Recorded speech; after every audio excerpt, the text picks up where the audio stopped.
saw photographs taken by Doug Page.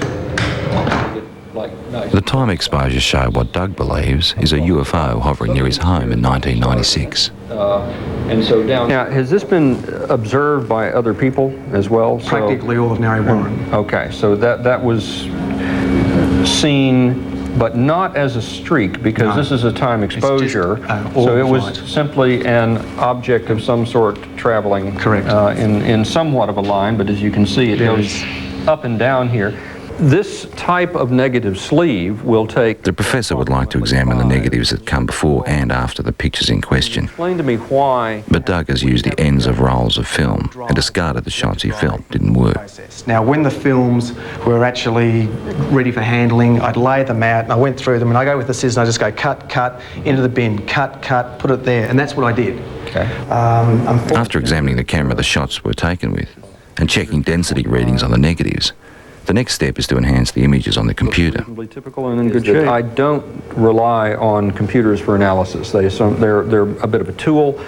They sometimes let us see things a little bit better, but to actually definitively say that a particular thing is something, I stay away from that. That's right. How did you focus the camera? Just on infinity. Okay, so if you focused on infinity, technically the tower should be sharper in focus than the tree. Should be, shouldn't it? Mm-hmm. But it's not.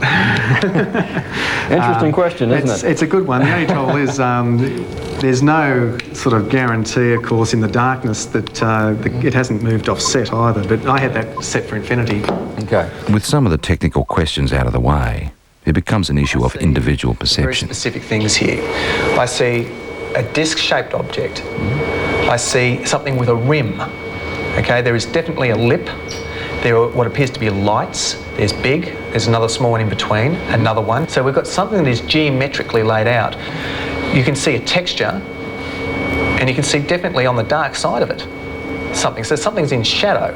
I mean, it looks like a traditional, every day of the week, comic book flying saucer.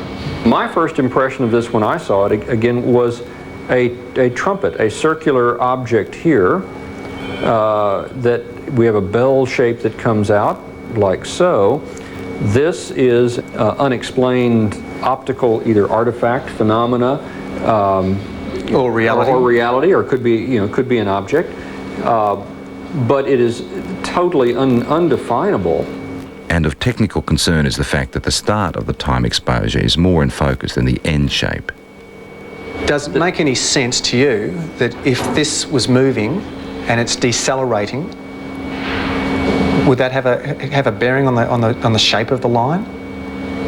If it was slowing,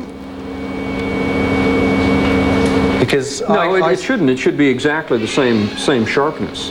Despite question marks over issues like that, the professor is able to reach some conclusions. I don't believe that it's been faked. I think it is probably something that was traveling through the air. What it would be, I wouldn't know, and there's no indication from the photographs that would give me any clue. There are points there that I haven't considered, such as the object, could well be a phenomenon that that I've never heard of. So I mean, we've got to keep an open mind.